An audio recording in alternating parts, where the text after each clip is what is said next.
Hello everybody, in this video we're going to solve problem number 2 from the 2009 International Math Olympiad. Uh, and when you see the three letters IMO, you know that the problem's going to be pretty difficult. And this one it took me about an hour maybe to solve it. And on these Olympiad tests, the typical ones, you have three problems per day and 4.5 hours per day. So you have 1.5 hours per problem. So really, I took a reasonable amount of time on this problem. 1 hour is a good time to spend thinking about Olympiad type problems. So we have a triangle, and my my drawing software didn't really label the points like I wanted, but it's fine. We can just do the math. Um, so we have a triangle ABC, and its circumcenter is O, which is marked as D, I believe. Um, and so we pick 2 points P and Q on the sides AB and AC, or I guess AC and AB respectively. And we draw in some lines. So we have QC and PB. We draw their midpoints here and here, and we also draw the midpoint of the line connecting them, so the midpoint of PQ. And then we let gamma be the circle passing through K, L, and M, so it's circumcircle. And we're supposing, so this is sort of like what I call a slider problem, where we have these points P and Q that slide around the sides of the triangle. So we're supposing that the line PQ, this line here, is tangent to the circle, and so I've sort of reverse engineered the problem so that the diagram shows this. So we have we have that it's tangent to the circle, and obviously it's going to be tangent at the point M because M lies on both this line and the circle by definition. So it's going to be tangent at this point. That's helpful to know. And we want to prove that OP is equal to OQ. So if I were to, well, so basically and so this outer circle here is a circle centered at O, which I know it says D, but it's centered at O, and I've drawn it so that it passes through both P and Q, but the circle isn't really helpful to the problem. So first, we want to think about what we're proving. So we're proving that OP is equal to OQ. Well, there's other ways to phrase this, right? We could say OPQ is an isosceles triangle. That's an equivalent definition. And then also, if that triangle is isosceles, then two of its angles are equal, and then it becomes an angle chase problem. But we don't necessarily do that, or we don't do that in this solution. We're just thinking, right? Um, Another thing is uh, that necessarily well, M, right, the midpoint. That means that M would, if I drew OM, right, that would be a median because I'm drawing from of OPQ. If I drew OM, right, because I'm drawing to the midpoint of one side from a vertex, that's a median. But a median in an isosceles triangle is also an altitude. So if I said OM was perpendicular to PQ, that's also another thing. But but we already know something that's perpendicular to PQ, especially at M, right? And that's that whenever we have a tangent, if we have some circle and it's tangent, and we draw the center of that circle, and we draw the radius to that tangent point, then we get a 90-degree angle. That is very important. If you ever see tangents, if you ever see tangent and circle in the same, those two words in the same problem, you're gonna have 90-degree angles. That's the key to all tangent problems, unless it's calculus algebra problem. So I'm starting from the point here, but the center of this circle, if I were to draw from that center to M, this should be M, then I would get a 90-degree angle. But we're saying that if OP equals OQ, then I would also get a 90-degree angle. So I could also, so that would mean that O and then the center of the circle and then M all lie on a line. So we could have a collinearity problem. So we've turned this problem into an angle chase problem, a collinearity problem, but neither of them have very immediate solutions, especially the second one. Collinearity is notoriously difficult to prove. There's Menelaus's theorem, but we don't have ratios, so we don't want to deal with Menelaus's theorem. And especially because we don't really know what exactly the center of this circle is. Um, it's somewhere, right? Um, so let's not deal with that. Um, Another thing though is that P and Q, right, are on these sides of the triangle. And the sides of the triangle are also chords of our circumcircle. And and so we sort of partition the two sides by placing points P and Q on them. And that's why we say they're interior points. But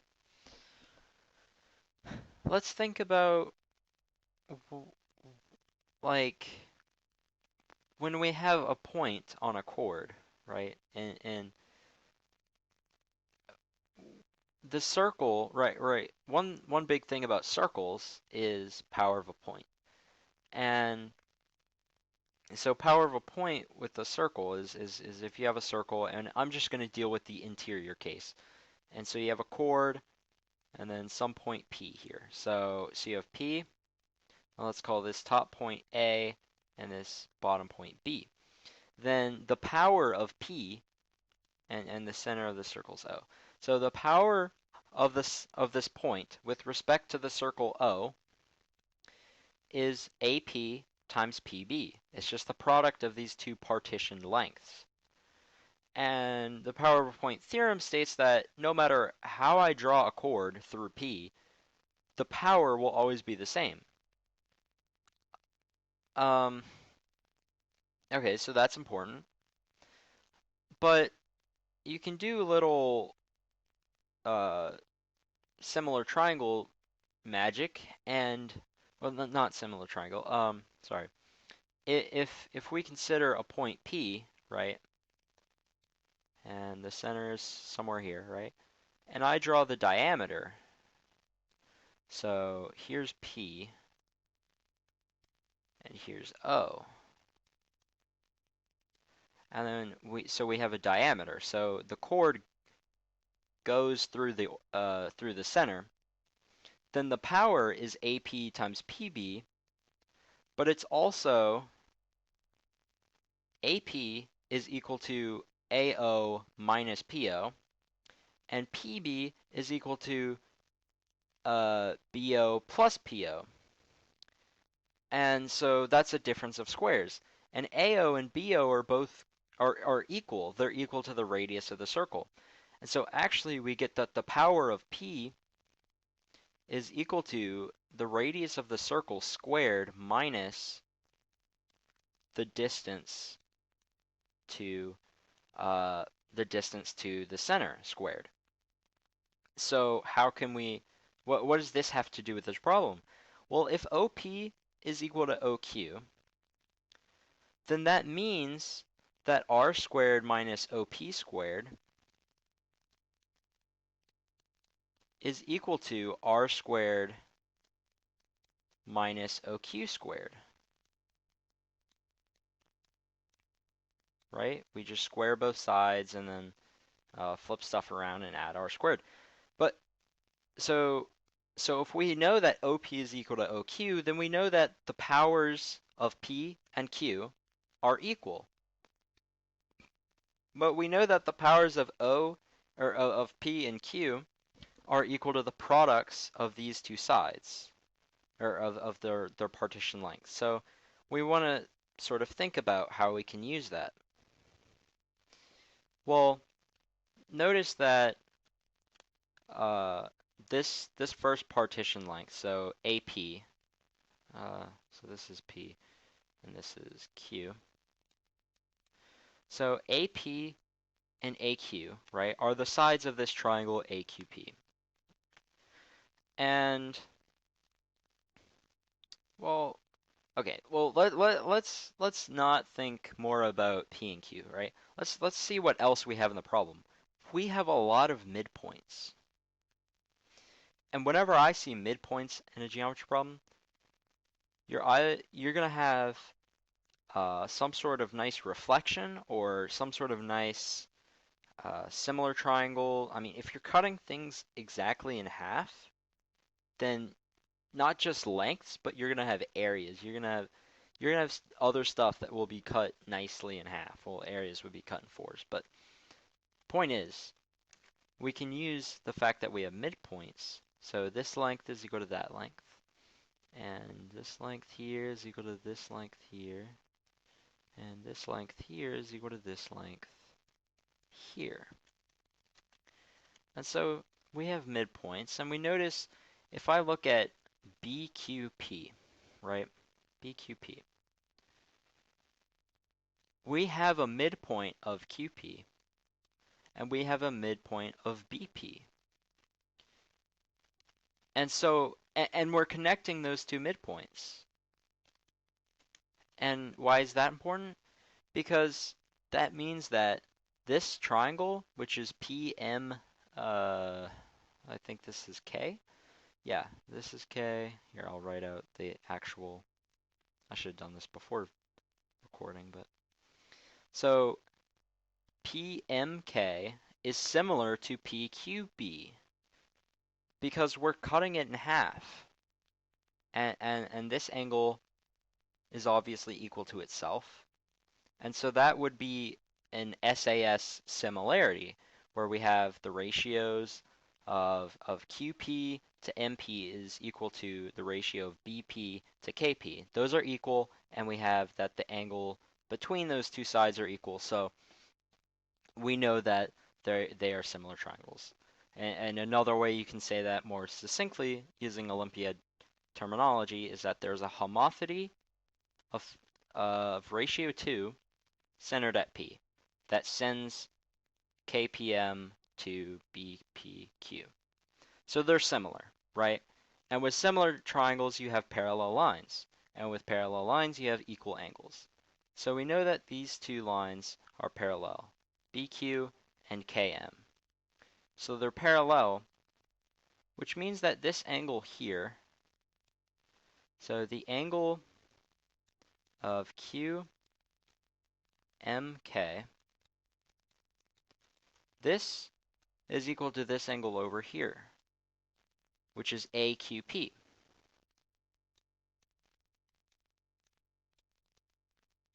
Now, how does that help us? So we want to know about triangle AQP, right? Um, because two of its legs or two of its lengths are in our partition are in our partition length. So we want something about these, right? And notice that another one of our partitioned lengths is QP. And we've just now learned that QP, or sorry, QB here. But QB is equal to 2 times MK. We just learned that by our similarity. So QB is equal to 2 times MK. All right, so that's nice. And that's about all we can do with that triangle. But, well, I want to focus on this angle, right? QMK.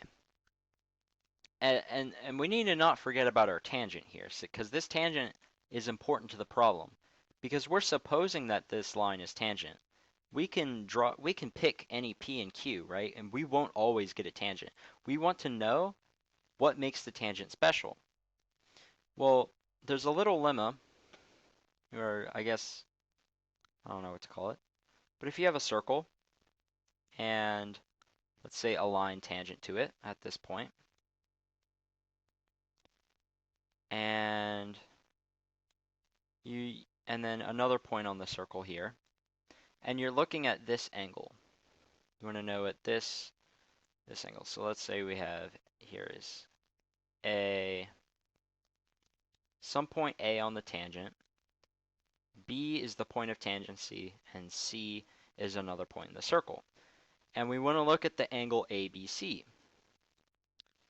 Well, if I draw another point here, D, it is actually known that angle ABC is equal to angle BDC. So these two angles are congruent. And proving this is just a matter of similar triangles. Um, and that is, I won't prove that because this video is already getting long. But the point is, this is true, and it's pretty simple to prove. But QMP here, or QMK, we can use this angle chase here to get that this angle is actually equal to this angle, MLK. And so this here, QMK, is equal to MLK. So now we have equality between these two angles, this one and this one. And now we start going, oh, now we think, well, if we want to know, right, so we're focusing on AQP, and what we're trying to prove here, right, is that since OP, if OP is equal to OQ, right, this would imply that AP times PB, or PC, sorry, is equal to AQ times QB, because their powers are equal. P's power and Q's power are equal. And AP and AQ, right, are on opposite sides. So in other words, if I divide, I would get AP over AQ.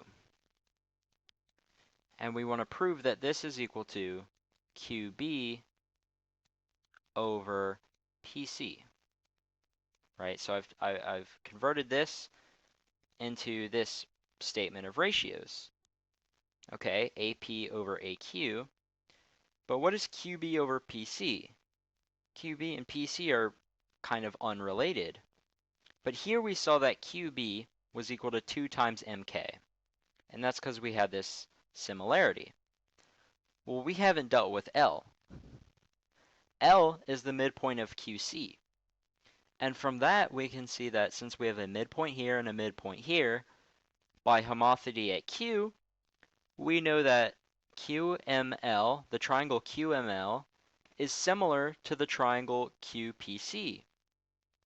And so, by that logic, we know that PC is equal to 2 times ML. So, QB over PC is equal to 2MK over 2ML, which is MK over ML. Now we know what we want to prove. AP, AQ, MK, ML. We want to prove that the triangles AQP and MLK are similar, and we've already got one angle down.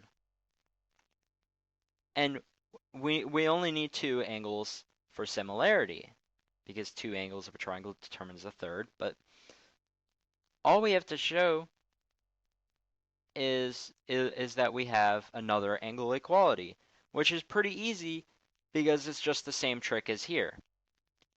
Angle LMP, this angle, this skinny angle right here, is equal to angle APQ because the lines, the lines AC and ML are parallel because by this homothety, ML is sent to PC. So they're similar. So they're parallel. And so since they're parallel, we have angle equality here and here. So we know that APQ is in fact equal to PML.